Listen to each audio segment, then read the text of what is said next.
এগুলো আসলে এইভাবে আন্দাজে মানে এইভাবে আসলে বলতে পারি না, আসলে আনুমানিকও বলার ইয়ে নাই, তবে হবে হয়তো বা কোন একটা সংখ্যা হবে হয়তো। আচ্ছা, এই যে বিভিন্ন ধরনের আনকমন সব স্টাইলিশ পোশাক পরে আপনি বিভিন্ন অনুষ্ঠানে যান, দর্শকদের নজর কাড়েন, এই পোশাকগুলো আসলে ডিজাইন করার ক্ষেত্রে কোন বিষয়গুলো মাথায় থাকে বা কিভাবে আসলে পোশাকের ডিজাইন আইডিয়াটা মাথায় থাকে?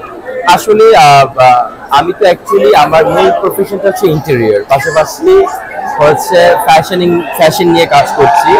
তো বিভিন্ন প্রোগ্রামসে বিভিন্নভাবে বিভিন্ন এনভায়রনমেন্টে যখন যাই, তখন এনভায়রনমেন্ট বুঝে আমি ড্রেসটা সিলেকশন করি, এবং আমি মনে করি আমি যে ড্রেসটা সিলেকশন করব সেটা আমার সিগনেচার ওন ডিজাইন হবে, সেটার কখনো সেকেন্ড কপি আমার মনে হবে না। তো ওইভাবে নিজেকে রিপ্রেজেন্ট করি, ডিক্রিয়েট করি। বিয়ে করছেন, কবে নাগাদ বিয়েটা করছেন?